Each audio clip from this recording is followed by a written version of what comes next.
What's up? It's Hallie. Welcome back to the Rising Night. When we last left off, we were at this place, I guess. And now we're back with breaking news. Just last night, police responded to a suspicious call which uncovered a horrific sight. The mysterious call in question led them right to the lifeless bodies of three men located inside an alleyway in downtown. All are presumed to have been assaulted prior to their deaths, and an investigation into the culprit is ongoing. Yeah, take your damn sake. About time. The bartender looks at the TV and then back at me. You're awfully fixated on a TV this time around. One of those guys with you? A stern look grows on his face as I ignore his question and down the entire glass in a matter of seconds. 3 bodies?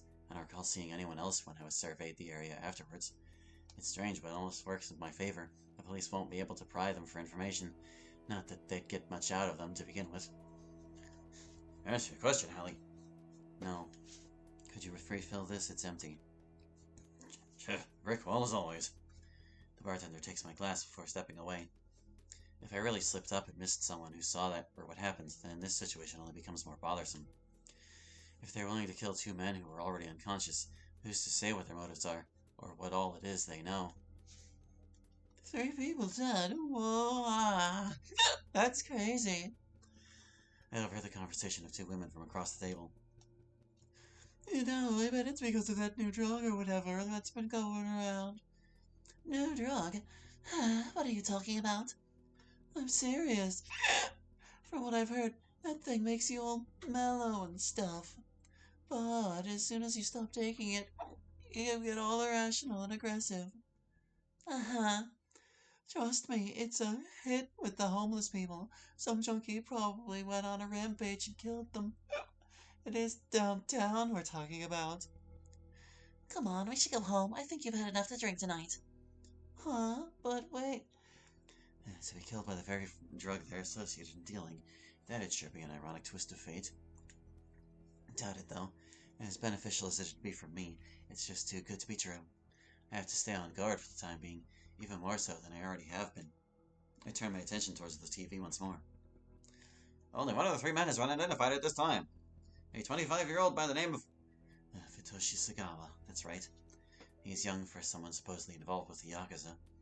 I looked into the guy as much as I could, but it was fruitless for the most part. Without a doubt, he's got ties with that drug operation. I know that much at the very least. But the way he dressed, the tattoo on his shoulder, everything. To assume he was an unimportant member would have been my first guess. However, the names of just about everyone in the Sano clan are nothing less than public information. How would someone running such an elaborate drug operation under them go unnoticed? And assuming he wasn't, well, he'd only be a fish out of water in these parts. Coming from another family and attempting to run the district like it's your own is like your own, it is suicide. Coming from another family and attempting to run the district like you own it is suicide. Okay, there we go. That's how it makes sense. If that's... Don't interrupt my thoughts, Shadows. If that's the case, then maybe...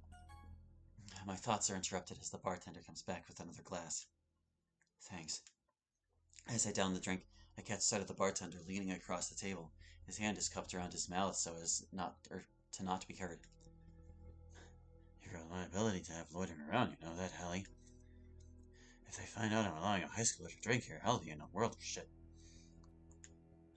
That sounds like your problem. Oh, it'll be your problem if you get yourself arrested. Don't expect me to cover you for your ass either. I only owe you the drinks, nothing more. Whether you'd cover for me or not makes no difference to me.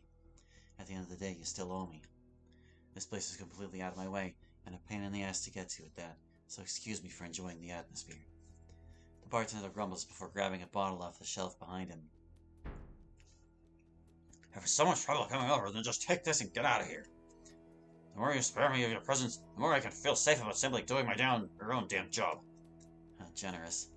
I take the bottle as per his request, concealing it within the inner part of my coat before heading out. My concerns about being spotted outside of work in a pirate outfit has come to work in my favor in more ways than one. Lucky me. Stepping outside, I noticed it's much quieter out tonight. I would have preferred the usual crowd. It'd make it much easier for me to blend in. Nothing I can do about it.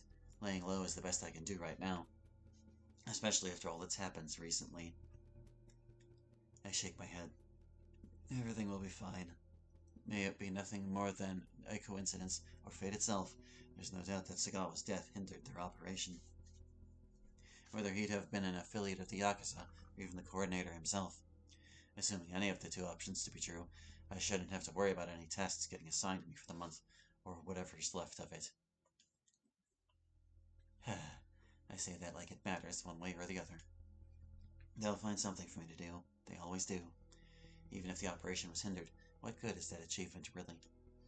There are plenty more out there just like them, some more elaborate and more complex than the last, but all of which attempt to capitalize on the same damn thing. As long as distributors stand out there, they'll have work for me. Don't gotta capitalize D. Why? Do that. Silly.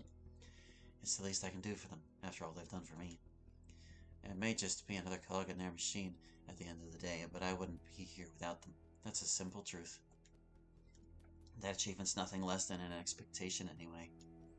I should just be grateful to them. Booming voice. Hey, watch it! I'm abruptly taken out of my thoughts after bumping into some man on the street.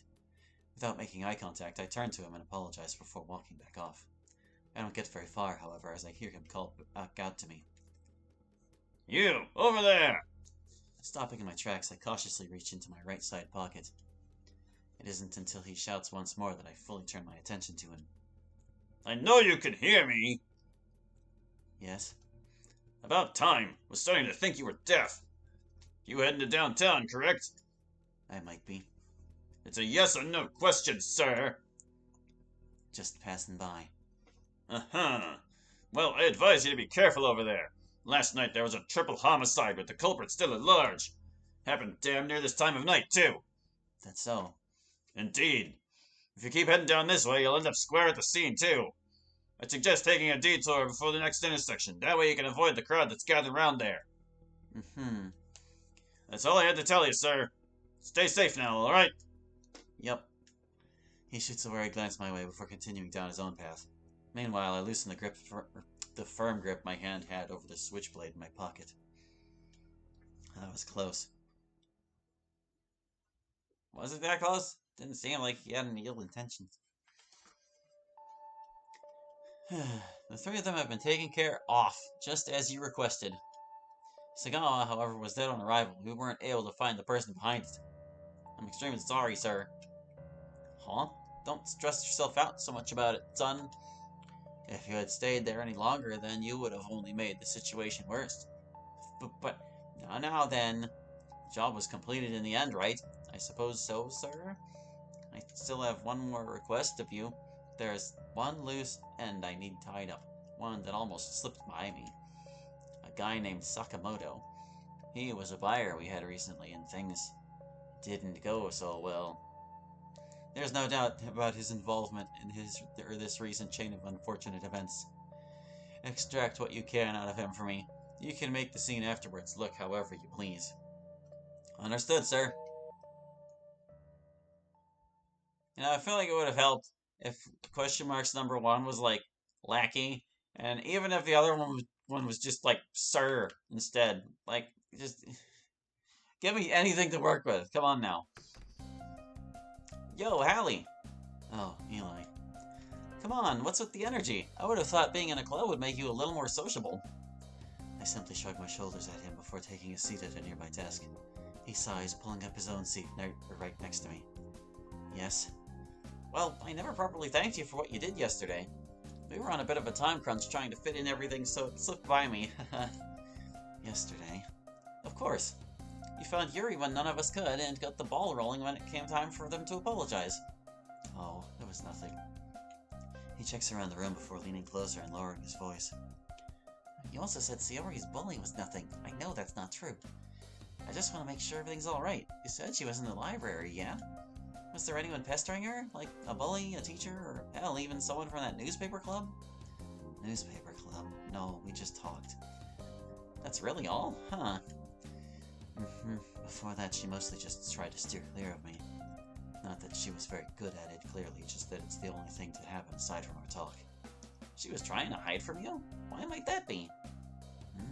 Ah, god damn it. I thought it'd be obvious. She wanted to avoid the club after what she said, which made me as well. Oh, I see. So what did the two of you talk about? She's in the room, you know. Feel free to ask her. Yeah, I guess you're right about that. Hallie? Speak of the devil. What do you need? Well, we're meant to be discussing our festival plans today. Oh, right, that was today. Yeah, I almost forgot. I noticed Eli look around the room briefly before turning back to us. Hey, Yuri, do you happen to know where Sayori could be? She hasn't been in the club room since it started. Darn, guess I got no other choice but to wait for her. He gets up, pushing back the chair he borrowed from an adjacent desk. I'll leave you two to have fun now. I'm gonna see if Monica needs help with anything. Alright, see ya. Fun? Yuri's left oddly perplexed by Eli's side comment as he departs to the teacher's desk. You seem surprised, Yuri. What's up? She shakes her head. His phrasing was a lot more energetic than I was expecting. You know what? This is a demo I feel like I should point it out after all. Apostrophe. It's the desk of the teacher, not teacher's multiples desk. What are you doing? Really, seemed normal to me. Do you not find festival prep to be fun? No, it's not that. I was just caught off guard by how he said it, is all. I see.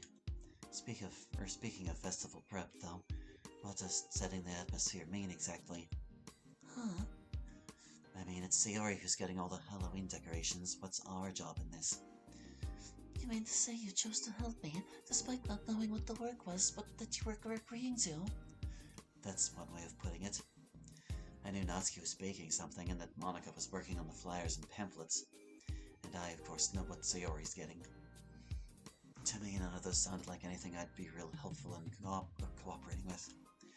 I mean, how much help would I really provide in baking desserts or picking out the right plastic skeleton to set in the corner of the room? Statement, not a question. Not to mention that the design for the pamphlets and flyers should be fairly similar to the ones from last festival, so I doubt Monica needs my help much. But by your logic, you shouldn't have chosen to help me either. If you weren't sure what setting the atmosphere entailed, then how would you know if I needed help more than they would? I didn't. Curiosity got the best of me, and that's where my final choice came in. It wasn't just a decision made from the process of elimination. I picked the activity which I believed had the most opportunity for me to learn something new. Uh-huh. But then to answer your question, our job will be quite different from Sayori's. While she's the one ornamenting the room with the Halloween decorations, that alone won't be enough to set the mood. We have to play into their other senses, and not just make them see, but also feel the room. Think music, scents, lighting, anything that works to truly immerse them in the club. Akin to reading a book, more goes into investing them than what the eye can see. I think I get it. By sense, do you mean spraying some air freshener around the room? Not exactly. I plan to bring some candles to set on each of the desks like last time. Oh, so that's why those were there. Whilst I spoke in what I assumed to be a mumble, Yuri seems to have heard me clearly as she soon giggles at the comment I made.